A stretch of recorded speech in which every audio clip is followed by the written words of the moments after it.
Bismillahirrahmanirrahim. Assalamualaikum warahmatullahi wabarakatuh. Untuk bagian 2-nya kita akan membahas pokok-pokok homeostasis. Kerja homeostasis sebagaimana yang sudah disinggung di video sebelumnya itu adalah pemeliharaan konsistensi internal. Secara fisiologi, suhu tubuh itu dipertahankan ketika penguapan keringat sebagai mendinginkan tubuh untuk menyeimbangkan panas yang diperoleh melalui aktivitas di hari yang panas. Dan keseimbangan cairan dipertahankan ketika rasa haus memicu asupan cairan untuk mengimbangi kehilangan cairan melalui keringat. Jadi, untuk pokok-pokok homeostasis, fisiologi itu berfokus pada fungsi tubuh.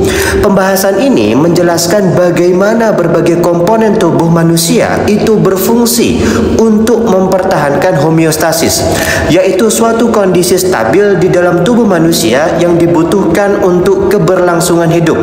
Setiap pembahasan dimulai dengan pokok-pokok homeostasis untuk memudahkan kita memahami bagaimana bagian tubuh yang dibahas di pembahasan kita itu sesuai dengan gambaran besar homeostasis. Kemudian untuk perkenalan fisiologi dasar, kita akan tampilkan gambar yang harus dilihat betapa kita tidak sadar bahwa fisiologi itu berjalan dengan sendirinya di dalam tubuh kita. Berbagai aktivitas yang dijelaskan di gambar tersebut adalah contoh proses yang terjadi di tubuh kita setiap saat hanya untuk mempertahankan agar kita tetap hidup.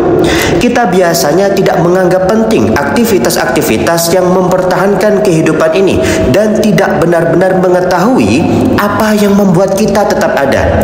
Tetapi inilah yang dinamakan fisiologi. Jadi, fisiologi adalah ilmu tentang fungsi-fungsi makhluk hidup. Secara spesifik, kita akan berfokus pada bagaimana tubuh manusia bekerja.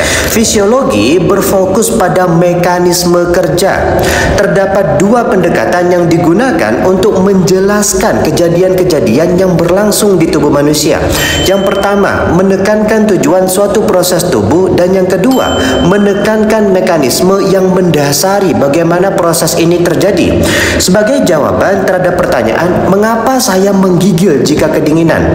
Salah satu jawabannya akan berupa untuk membantu menghangatkan tubuh karena menggigil menghasilkan panas. Pendekatan ini yang menjelaskan fungsi-fungsi tubuh berdasarkan pemenuhan suatu kebutuhan tubuh, menekankan mengapa proses di dalam tubuh terjadi.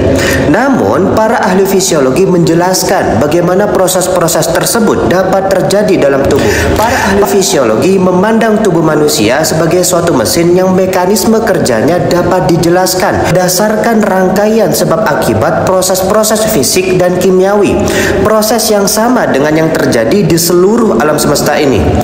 Penjelasan fisiologi tentang menggigil oleh ahli fisiologi adalah ketika sel-sel saraf peka suhu itu mendeteksi penurunan suhu tubuh. Sel-sel tersebut memberi sinyal ke bagian otak yang berperan untuk mengatur suhu tubuh. Sebagai responnya, bagian otak ini mengaktifkan jalur-jalur saraf yang akhirnya menyebabkan kontraksi otot involunter bolak-balik, yaitu menggigil. Kemudian, struktur dan fungsi tidak dapat dipisahkan. Jadi, fisiologi itu berkaitan erat dengan anatomi, ilmu tentang struktur tubuh. Mekanisme-mekanisme fisiologis dapat berlangsung berkat desain struktural dan hubungan berbagai bagian tubuh yang melaksanakan masing-masing dari fungsi-fungsi tersebut. Seperti halnya fungsi sebuah mobil itu bergantung pada bentuk, susunan, dan interaksi berbagai bagiannya.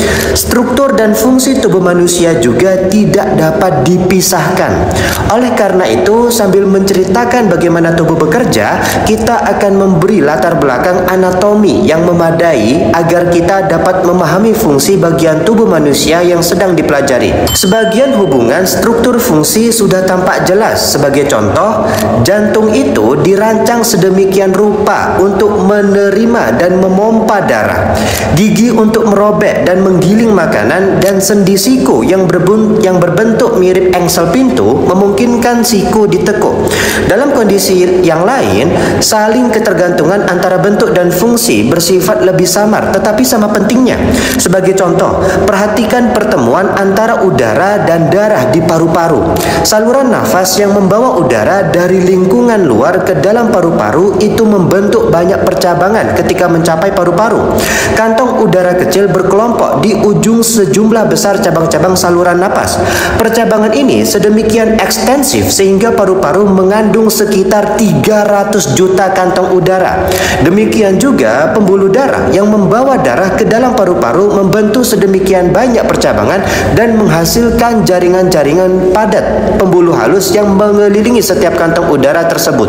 Karena adanya hubungan struktural ini, luas permukaan total yang terpajan antara udara di kantong udara dan darah di pembuluh darah halus adalah seluas satu sisi pada lapangan bola voli. Luas banget kan paru-paru kita itu. Permukaan tempat pertemuan udara dan darah yang sangat luas ini penting bagi kemampuan paru-paru untuk melaksanakan fungsinya secara efisien, yaitu memindahkan oksigen yang dibutuhkan dari udara ke dalam darah dan mengeluarkan produk sisa karbon dioksida dari darah ke udara. Semakin luas permukaan yang tersedia untuk pertukaran ini, semakin cepat laju pertukaran oksigen dan karbon dioksida antara udara dan darah. Permukaan pertukaran fungsional yang luas dan terkemas di dalam paru-paru Anda ini dapat terbentuk hanya karena pembentukan percabangan yang sangat ekstensif dari komponen paru-paru yang mengandung udara dan yang mengandung darah.